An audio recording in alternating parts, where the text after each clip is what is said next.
오늘도 하나님의 말씀을 나눌 때에 하나님께서 우리 모두에게 크신 생명의 은혜를 내리시기를 축복합니다. 어느 연세 많으신 할아버지께서 건강검진을 가셨습니다.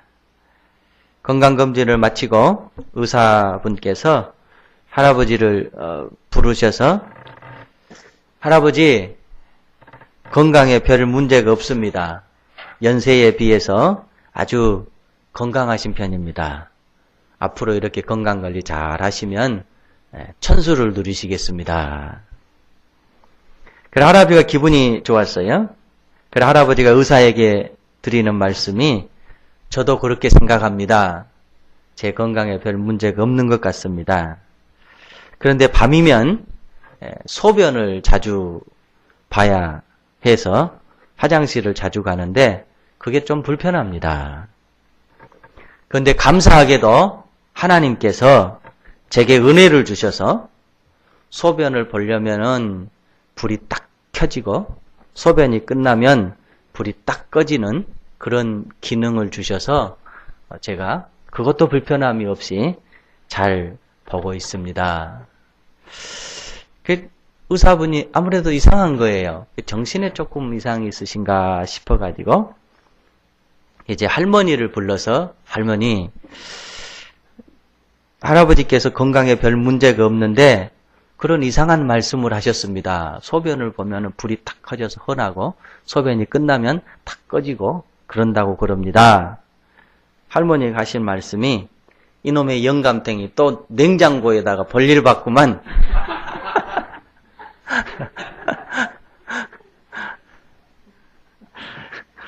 자, 오늘 사무엘상 2장입니다. 말씀의 제목은 진정한 예배를 찾습니다. 여러분 우리가 사무엘상을 지금 보고 있습니다. 사무엘상서의 시대적 배경을 우리가 안다라고 한다면 하나님의 말씀을 더 깊이 이해할 수가 있습니다. 이 지금 사무엘상서의 시대적 배경은 사사시대였어요. 지난번에도 한번 언급한 바 있습니다만은 사사시대의 특징이 한 가지 있습니다. 우리가 사사시대 그럼 꼭 놓치지 말아야 될 특징이 하나 있는데 그것은 사사기 21장 마지막에 나와 있는 내용인데요. 제가 읽을게요. 그때에 이스라엘에 왕이 없으므로 사람이 각기 자기의 소견에 옳은 대로 행하였더라입니다. 이게 사사시대의 특징입니다. 이스라엘에 왕이 없으므로 사람이 자기 소견에 옳은 대로 행하였더라. 곧 이 말은 뭐냐면 원칙이 없었다라는 거예요. 모든 인류, 모든 백성에게 통하는 원칙이 무너져 버려서 각자 자기 좋을 대로 자기 편할 대로 삶을 살았다. 이게 사사시대의 특징입니다. 이스라엘에 왕이 없으므로 사실 이스라엘에 왕이 없었던 건 사실입니다. 그러나 보이는 왕은 없었지만 보이지 아니하는 하늘의 왕이 계셨던 겁니다. 그거를 믿고 사는 것이 이스라엘 백성입니다. 또 그것을 믿고 사는 것이 오늘 저와 여러분들 성도의 삶입니다. 이 위대한 진리를 망각해버렸습니다. 그리고 이스라엘 백성은 고난 속으로 혼돈 속으로 빠져 들어갑니다. 이 이스라엘 백성에게 보이는 왕은 없다라고 할지라도 보이지 아니하는 하늘의 왕이 계신다라고 하는 이 위대한 진리를 가르쳐줘야 될 사람들이 누구였냐? 그때 당시 선지자들이었습니다. 그리고 제사장이었습니다. 그런데 하나님께서 선지자를 더 이상 이스라엘 백성에게 보내지 않고 있습니다. 그러면 누가 이 직분을 감당해야 되느냐? 제사장 홀로 이 직분을 감당해야 됩니다. 그런데 그때 당시의 제사장은 엘리였습니다. 엘리는 사사기 1장에서 본 대로 영적으로 최악의 상태를 유지하고 있었습니다. 이게 지금 사사기의 역사적인 배경입니다. 오늘 저와 여러분들 세 가지를 서로 상고하겠습니다. 먼저 첫 번째는 당시 제사장의 실상을 보여주고 있습니다. 어두운 영적 시대를 보여주고 있습니다. 그러니까 이스라엘의 왕이 다른 나라처럼 보이는 왕은 없다라고 할지라도 보이지 아니하는 하늘의 왕이 계신다라고 하는 사실을 온 백성이 잊어버리고 있었습니다. 그리고 그 사실을 마음속에, 영혼 속에, 정신 속에 심어줘야 될 유일한 직분자가 누구였냐면 제사장이었어요. 그런데 제사장은 그 직분을 감당하지 못하고 있습니다. 제사장이 얼마나 영적으로 어두운 시대를 가고 있었는가. 어두워 헤매는 이스라엘 백성에게 영적인 불빛을 얼마나 비춰줬는가를 타락된 모습으로 지금 보여주고 있습니다. 제사장 엘리는 영적 능력을 상실해버렸습니다. 그래서 한나라고 하는 여인이 마음속에 아픔을 가지고 하나님 앞에 나와 성전에서 기도하고 있는데 이 여인이 지금 마음을 하나님 앞에 털어놓고 영적으로 깊은 간구를 하고 있구나 깨달아야 되는데 엘리라고 하는 이 제사장은 그걸 깨닫지를 못합니다.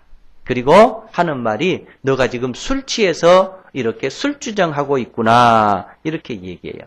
그러니까 한나의 이 사실을 성경이 기록하고 있는 내용은 그런 거예요. 당시의 이스라엘 온 백성에게 영적으로 기둥이 되고 영적으로 중심이 되고 영적으로 하나님의 말씀을 깨우쳐줘야 될 제사장이 한 여인이 하나님 앞에 나와서 기도하는 사실을 영적으로도 보지 못하는 그런 타락을 보여주고 있는 것입니다. 그렇다라고 한다면 이제 제사장의 두 아들이 또 제사장직을 감당해야 되니까 그 두 아들의 모습은 어떠했느냐. 12절에 보면 엘리의 아들들은 행실이 나빠 여호와를 알지 못하였더라. 그러니까 바꿔 얘기하면 제사장인 엘리가 하나님 앞에 바로 서지 못했다라고 한다면 영적으로 능력을 상실했다라고 한다면 그의 다음 세대 제사장인 두 아들들이라도 하나님 앞에 바로 섰으면 좋으련만 그렇지를 못하고 있는 거예요. 여호와를 알지 못하였더라. 성경은 이렇게 말씀합니다. 곧 이 말은 하나님을 경외하지 못했다라고 하는 말이고 하나님의 말씀대로 살지 못했다고 하는 말씀입니다.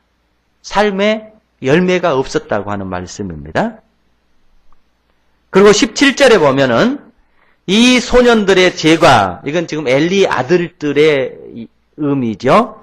죄가 여호와 앞에 심히 크면 그들이 여호와의 제사를 멸시함이었더라. 에벨을 멸시했다라고 하는 거예요. 바꿔 말하면 이 얘기는 진실한 예배를 드리지 못하고 있다라는 겁니다. 진정한 예배가 실종돼 버린 시대입니다. 진정한 예배가 없습니다. 진정한 예배가 무너져 버렸습니다.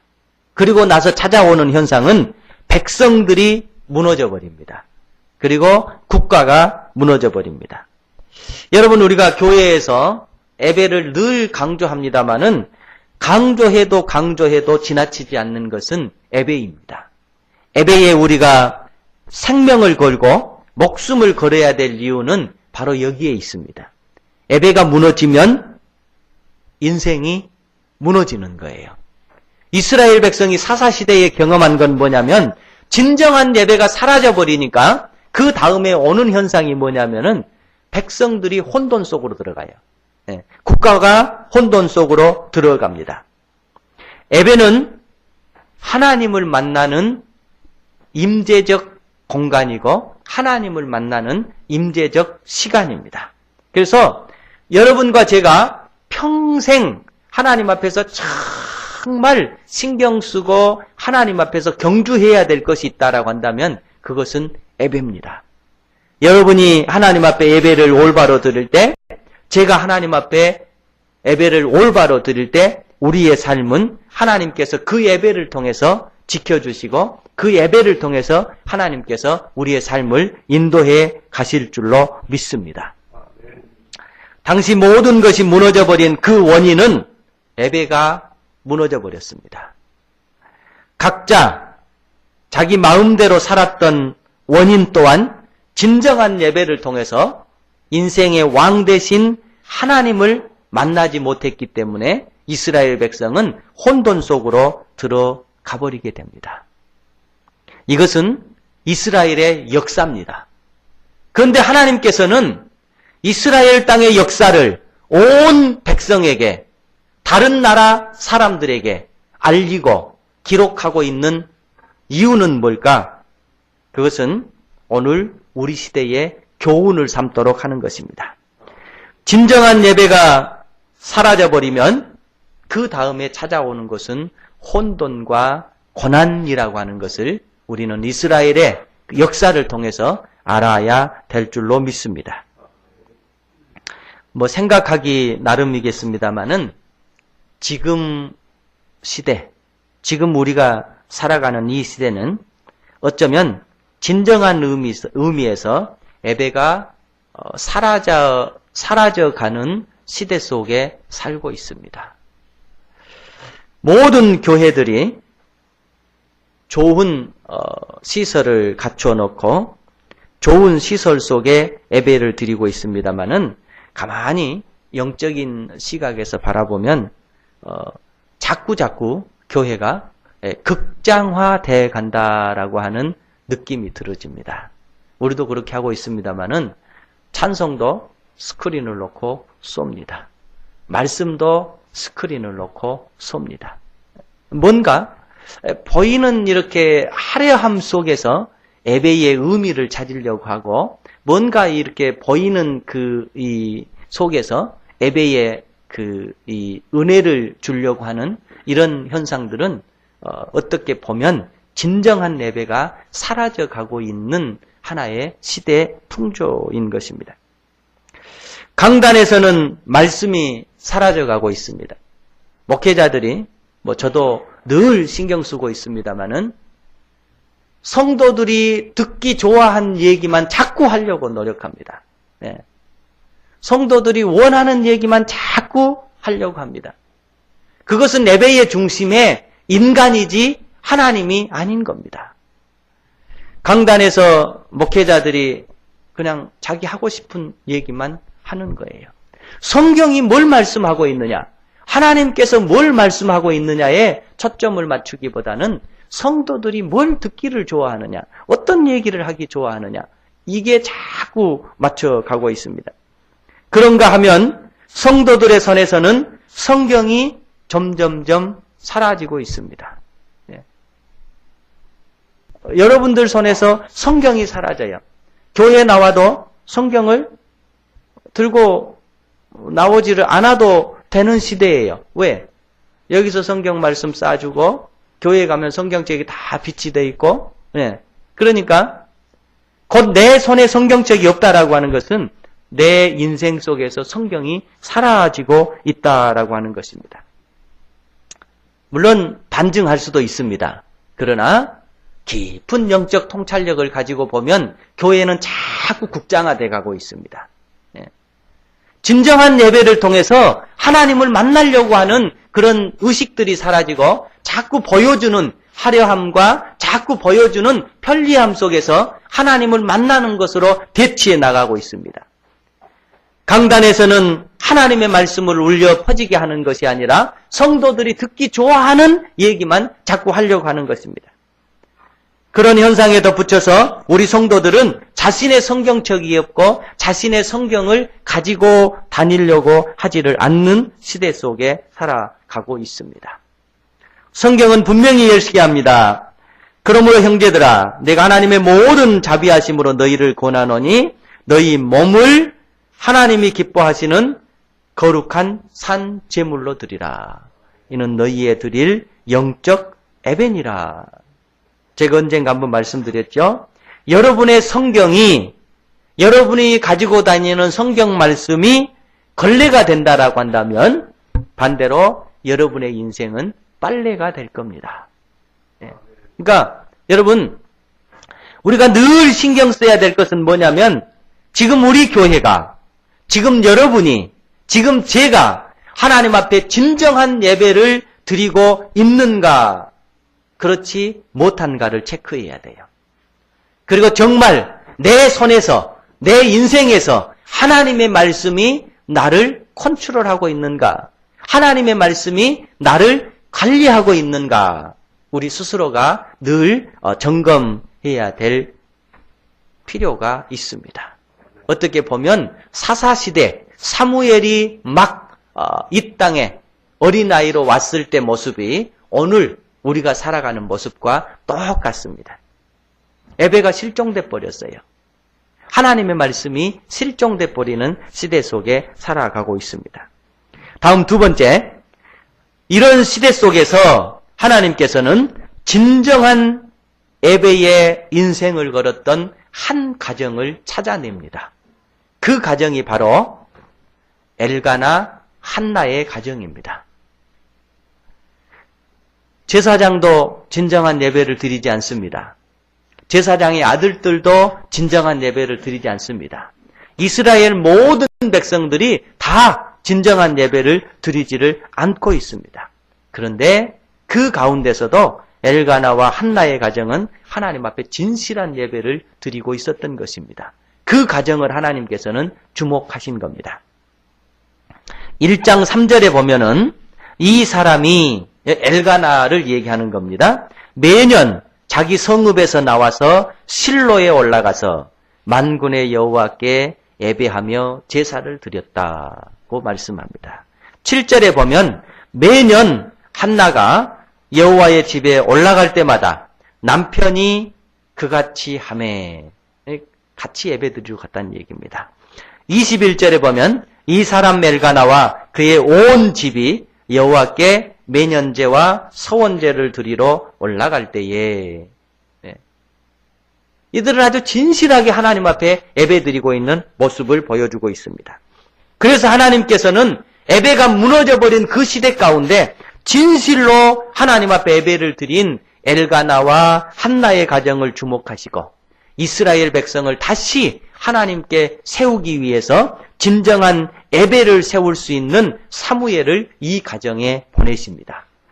그리고 진정한 영적 지도자로서 진정한 예배를 회복할 하나님의 선지자로서 사무엘을 이 가정 속에 허락하셨습니다.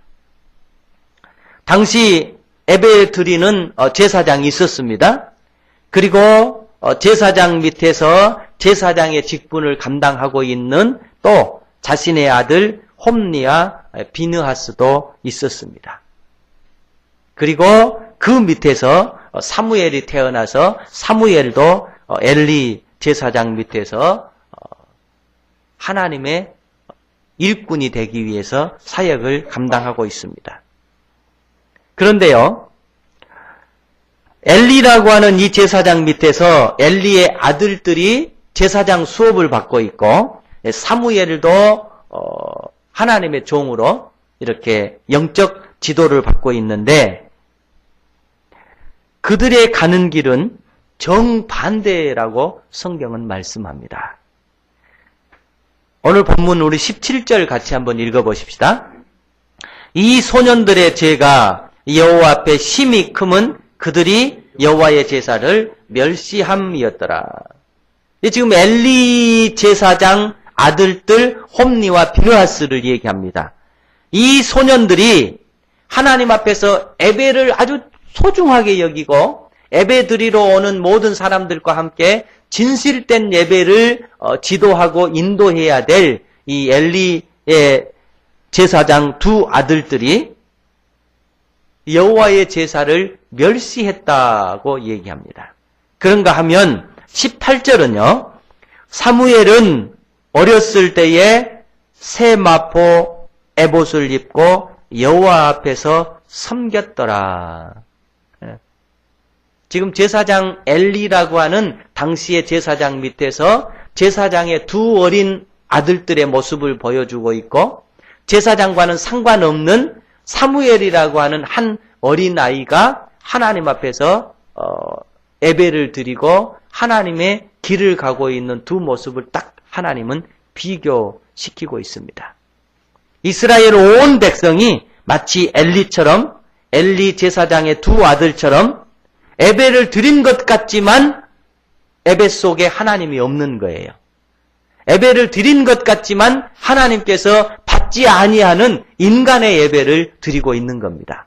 그런가 하면 그 와중에 사무엘은 어렸을 때에 세마포 에봇을 입고 여호와 앞에서 섬겼더라. 이 말은 여호와께서 기뻐하시는 예배를 드리고 있었다. 이 말씀입니다. 당시에 예배가 없었던 건 아닙니다. 매 시간 순간순간 절기절기 하나님 앞에 예배는 드려지고 있었습니다. 그러나 문제는 뭐냐면 하나님께서 기뻐하시는 예배를 드리지를 못했다라고 하는 것입니다. 그러니까 오늘날도 수많은 교회들이 하나님 앞에 예배를 드리고 있습니다. 하지만 문제는 하나님께서 우리가 기뻐하시는 예배를 드릴 수 있느냐 아니면 인간들이 중심이 된 예배를 드리느냐 우리는 순간순간 체크해야 됩니다. 예배가 없어서 하나님께서 불편하신 것이 아니고 예배가 없어서 하나님께서 눈물 짓는 것이 아니었습니다. 예배는 있었어요. 그러나 하나님께서 원하시는 예배를 드릴 수 있느냐 없느냐가 그 시대의 관건이었습니다. 언젠가 말씀드렸죠. 예배는 두 종류입니다. 예배를 보는 사람이 있는가 하면 예배를 드리는 사람이 있습니다. 예배를 본다라고 하는 것은 무슨 의미냐면은 예배에 나와가지고 있기는 하지만 예배와 나와는 상관이 없는 거예요. 그냥 구경하는 거예요. 그런가 하면 예배를 드리는 것은 하나님 앞에서 내 자신이, 여러분 자신이 제물되어서 하나님 내 인생을 이 예배를 통해서 하나님 앞에 바칩니다. 내 인생을 하나님 앞에 드립니다 하면서 내 삶을, 내 영혼을, 내 생명을 하나님 앞에 드리는 심정으로 예배를 이렇게 하나님 앞에 올리는 것을 예배를 드린다라고 하는 것입니다. 당시의 예배는 예배를 보는 것이지 예배를 드리는 것은 아니었습니다. 그래서 하나님께서 예배를 살리기 위해서 예배가 살아나야 이스라엘 백성이 살아나는 것입니다. 예배가 살아나야 인생이 살아나는 것입니다. 그래서 하나님께서 예배를 살릴 가정을 찾고 예배를 소중하게 지금까지 드려오고 있는 엘가나와 한나라고 하는 가정을 통해서 사무엘이라고 하는 주의 종을 보냈어요. 그리고 그를 통해서 예배를 살리기를 시작하게 됩니다. 그게 지금 이제 사무엘에 쭉 나오게 되는 것입니다. 마지막 세 번째, 그러면 예배를 살리기 위해서 보내신 하나님의 종 사무엘은 여호와 앞에서 어떤 모습으로 자라나고 있는가 성경은 우리에게 밝혀줍니다. 방금 읽었던 18절처럼 사무엘은 어렸을 때에 세마포 에봇을 입고 여호와 앞에서 섬겼더라. 그리고 26절에 보면 아이 사무엘이 점점 자라매 여호와와 사람들에게 은총을 더욱 받더라. 이게 지금 사무엘의 모습입니다. 여러분 굉장히 낯익은 구절입니다. 아이 사무엘이 점점 자라매 여호와와 사람에게 은총을 더욱 받더라. 이것은 신약 성경의 예수님의 자라나는 모습과 똑같습니다. 세례 요한의 자라나는 모습과 똑같습니다. 그런데 이 사무엘을요, 하나님의 종이 되어서 이스라엘 백성에게 영적 지도자가 되기 전까지 사무엘을 소개하는데 하나님께서는 꼭 사무엘 앞에 무슨 단어를 붙이냐면은 아이 사무엘, 어린 사무엘, 이 아이라고 하는 어린이라고 하는 단어를 꼭 붙여주고 있어요. 그러니까 사무엘이 하나님 앞에서 그 위대한 이스라엘의 영적인 지도자가 되기 전에 사무엘은 어린 나이로서 하나님 앞에 자랐다라고 하는 걸 강조하기 위해서 그런 거예요. 하나님께서 직분을 맡기기 전에, 하나님께서 이스라엘 백성의 지도자가 되기 전에 사무엘은 어떤 모습으로 있었느냐? 자라나는 아이의 모습이었다고 얘기를 합니다. 이 자란다라고 하는 모습은, 자란다라고 하는 의미는 뭐냐면은, 지금 우리가 쓰는 말로 하면은 인간사의 희노애락을 모두 경험한다라고 하는 뜻입니다. 자란다고 하는 뜻이 무슨 뜻이냐면 인간사의 희노애락을 전부 경험한다라고 하는 뜻이에요.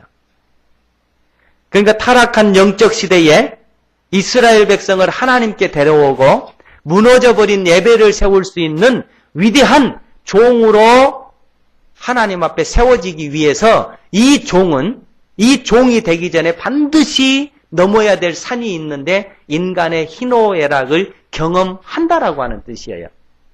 그러니까 여러분과 제가 하나님 앞에서 아주 그 큰 영적인 삶을 살기 위해서 꼭 필요한 게 있는데 그것은 뭐냐면 인간의 희노애락을 경험한 다음이에요. 네, 희노애락을 다 경험해야 돼요. 여러분, 오늘 아침에도 제가 우리 주일학교 학생들에게 그런 얘기를 했습니다만은 여러분이 부모잖아요. 자, 여러분의 자녀가 있어요. 여러분의 자녀들에게 자, 공부해라. 열심히 학교 다녀라. 예. 아이들에게는 공부가 결코 즐거운 것이 아니에요. 학교를 다니는 것이 결코 그렇게 재밌는 것이 아니에요. 예. 공부를 하는 거는 정말 머리 아픈 일이에요. 힘든 일이에요. 자, 그러니까 아이들이 보세요. 나 공부 힘들어 못하겠어. 학교 힘들어서 못 다니겠어. 이러면 여러분들의 기분이 어때요? 좋아요, 싫어요? 좋을 사람 아무도 없어요. 다 싫어요. 그럼에도 불구하고 우리는 자녀들에게 뭐라고 해요? 열심히 공부해야 돼. 열심히 학교 다녀야 돼. 왜? 열심히 공부하고 열심히 학교 다녀야 이들의 미래가 어떠는 거예요? 밝아지는 거예요. 지금 공부하지 않고 지금 열심히 실력을 쌓지 않으면 미래가 보장이 안 되는 거예요. 자, 이제 하나님이 여러분의 부모입니다. 여러분과 제가 하나님 안에서 자녀예요. 하나님께서는 여러분 한 사람을 통해서 큰 신앙의 인물로 만들기 위해서 잘하도록 하기 위해서 학교 다니라고 얘기하는 거예요. 어떤 학교 다니느냐? 인생의 희노애락이라고 하는 학교를 다니라고 하는 거예요. 나는 너를 희노애락을 경험케 해서 희노애락을 배우게 해서 위대한 하나님의 종이 되도록 만들고 싶다라고 하는데 여러분이 희노애락을 감당하면서 기쁨으로 감당한다면 예, 제가 열심히 학교 다닐게요. 열심히 공부할게요. 라고 대답하는 것이고 지금 여러분의 어려움 때문에 이 어려움 너무 힘들어요. 이 어려움 너무 지쳤어요. 라고 한다면 나 학교 다니기 싫어요. 그만 다닐래요. 하는 것과 똑같은 거예요. 이해돼요? 여러분 뭔 얘기인지? 네. 그러니까 사무엘은 하나님 안에서 영적인 지도자가 되기 전에 어린 아이로 있었어요. 자라나는 아이로 있었어요. 자라나는 아이로 있었다는 것은 희노애락을 기꺼이 감당했다라고 하는 뜻입니다.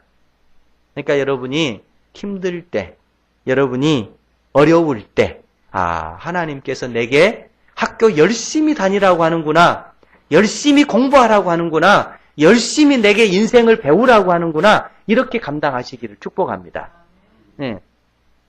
저는 우리 아이들을 보면서 커 나가는 것을 보면서 많은 것을 깨닫습니다. 이제 속이 조금씩 들어가는 것 같아요.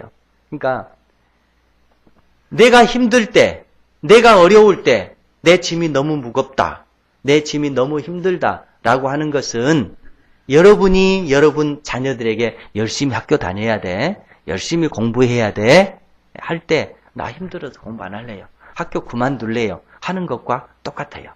예. 하나님께서는 여러분을 향해서 열심히 학교 다니라고 얘기하는 거예요. 열심히 공부하라고 하는 거예요. 어디 학교? 인생의 학교, 희노애락의 학교. 왜? 이 학교를 잘 다녀야, 여기서 열심히 배워야 훌륭한 사람이 된다라고 하는 거예요. 훌륭한 믿음의 종이 된다라고 하는 거예요. 그래서 요새 힘들지 않는 사람이 어디가 있겠습니까? 어렵지 않는 사람이 어디가 있겠습니까? 어려울 때, 힘들 때 내가 왜 이렇게 힘들지? 내가 왜 이렇게 어렵지? 라고 생각 안 했으면 좋겠어요. 어떻게 생각하느냐? 영적인 하늘의 내 아버지께서 나로 하여금 인생의 학교 열심히 다니게 만드는구나. 인생의 학교 열심히 공부하라고 하는구나. 예. 부모님이 열심히 학교 다녀야 돼. 열심히 공부해야 돼. 알았어요, 아빠. 알았어요, 엄마. 제가 열심히 학교 다닐게요. 열심히 공부할게요. 라고 한다면 그 인생의 미래는 밝을 겁니다. 예, 마찬가지입니다. 사무엘을 하나님께서 위대한 이스라엘의 지도자로 세우기 전에 사무엘을 소개하는데 언제나 이 사무엘 앞에 어린 사무엘이, 아이 사무엘이 이렇게 얘기했어요. 인생의 학교를 생사고락을, 희노애락을 다 경험케 한 다음에 그가 영적으로 충분히 자랐을 때 하나님께서는 그를 이스라엘의 지도자로 딱 세우는 거예요. 그리고 흩어져 버린 이스라엘을 다시 모으는 거예요.